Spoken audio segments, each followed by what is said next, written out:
Welcome to for special kitchen. நம்ம இன்றைக்கி என்ன ரெசிபி செய்ய போகிறேன்னா, ஒரு சூப்பரான வாயில் போட்ட உடனே கரையக்கூடிய ரொம்ப டேஸ்ட்டான குலோப்ஜாம் செய்ய போகிறோங்க. நாம் இன்றைக்கி பால் பவுடர் பயன்படுத்தி ரொம்ப ஈஸியாகவும் செய்ய போகிறோம். வீடியோ ஸ்கிப் பண்ணாமல் ஃபுல்லாக பாருங்கள், அப்போ தாங்க உங்களுக்கு புரியும். வாங்க வீடியோக்குள்ளே போகலாம். குலோப்ஜாம் செய்வதற்கு தேவையான பொருட்கள்: பால் பவுடர், சர்க்கரை, மைதா மாவு, பால், ஏலக்காய். இப்போ ஃபஸ்ட்டு சர்க்கரை பாகு ரெடி பண்ணிக்கலாங்க. அதுக்கு 1 கப் அளவு சர்க்கரை எடுத்திருக்கேன்.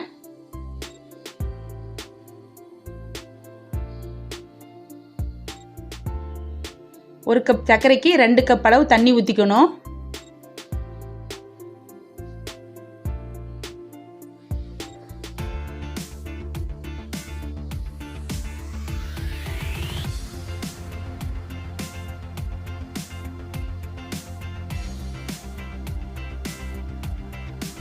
சர்க்கரை நல்லா கரைஞ்சி 10 நிமிஷம் கொதிக்கணுங்க. பாருங்க, நல்லா கொதிக்குது. இந்த மாதிரி நல்லா பாகு ரெடி ஆகணும். இதுக்கு கம்பிப்பதம் வரணும்னு அவசியம் கிடையாது. 10 நிமிஷம் கொதிச்சா போதுங்க. கொதிச்சிருச்சு. இப்போ 4 ஏலக்காய் தட்டி போட்டு இறக்கிக்கலாம். இப்போ மாவு பிசைஞ்சு எடுத்துக்கலாங்க. இதுக்கு 1 கப் பால் பவுடர் எடுத்திருக்கேன்.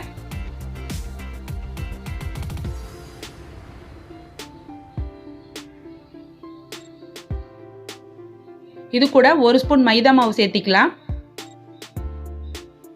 மைதா மாவு அதிகமாக சேர்த்தக்கூடாதுங்க, பால் பவுடர் டேஸ்ட்டே போயிடும். அதனால் 1 ஸ்பூன் சேர்த்துனா போதும். இதெல்லாத்தையும் நல்லா மிக்ஸ் பண்ணிக்கலாம்.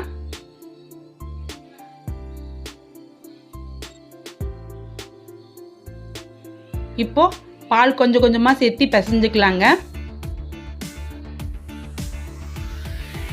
பால் கொஞ்சமாக சேர்த்து பிசையணும். அதிகமாக பால் ஊற்றிட்டிங்கன்னா உங்களுக்கு குலோப்ஜாம் சரியாக வராது. பாருங்கள், இந்த மாதிரி பிசைஞ்சு எடுத்துக்கணும். இப்போ இது சின்ன சின்ன உருண்டையாக உருட்டிக்கலாங்க. விரிசல் இல்லாத இந்த மாதிரி 2 கையிலையும் சேர்த்து உருட்டி எடுத்துக்கலாம்.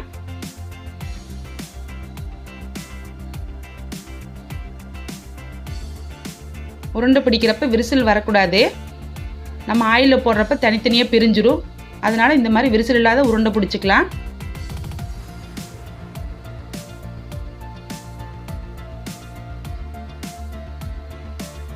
பாருங்க, நான் இன்னொரு உருண்டையை பிடிச்சி காட்டுறேன்.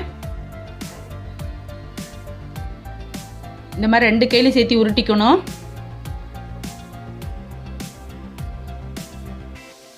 இந்த மாதிரி உருட்டி எடுத்துக்கலாம். பாருங்கள், நான் சின்ன சின்ன உருண்டையாக பிடிச்சிட்டேன். எனக்கு 20 உருண்டை ரெடியாக இருக்குது. இப்போ இதை ஆயிலில் பொரிச்சுக்கலாம்.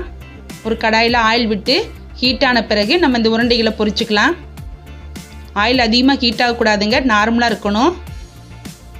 லோ ஃப்ளேம்லேயே வச்சு பொரிச்சுக்குங்க.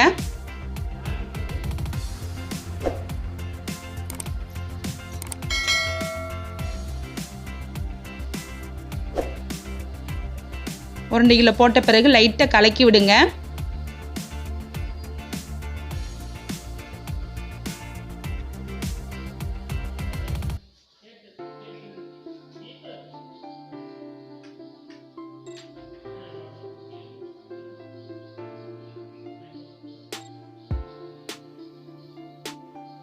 நல்லா ப்ரௌனிஷ் ஆன பிறகு எடுத்துக்கலாங்க.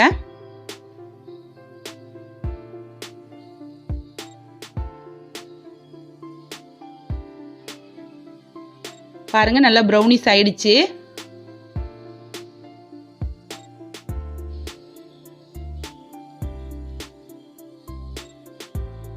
இந்த மாதிரி ரெடியான பிறகு நம்ம எடுத்துக்கலாம். இப்போ இதை எடுத்து நம்ம சர்க்கரை பாகுல போட்டு ஊற வச்சுக்கலாங்க.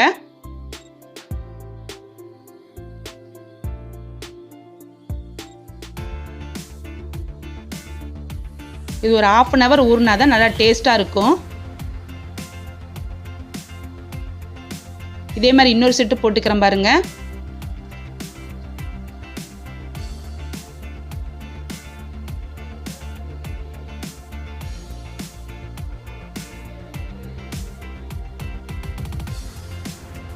லைட்டாக இது மாதிரி கலக்கி விடுங்க. உருண்டை பிடிக்கிறப்ப விரிசல் இல்லாத இருந்தால் தான் இந்த மாதிரி நல்லா பிரியாது இருக்கும் பாருங்க. எவ்வளோ அழகாக இருக்குது பாருங்கள்.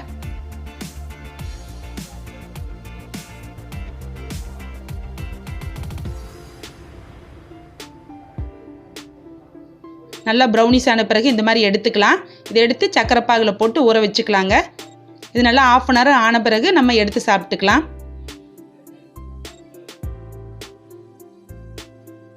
அவ்வளோதாங்க, நம்ம இன்றைக்கி இந்த ஸ்வீட்டான ரெசிபி ஸ்வீட்டாக செஞ்சுட்டோம்.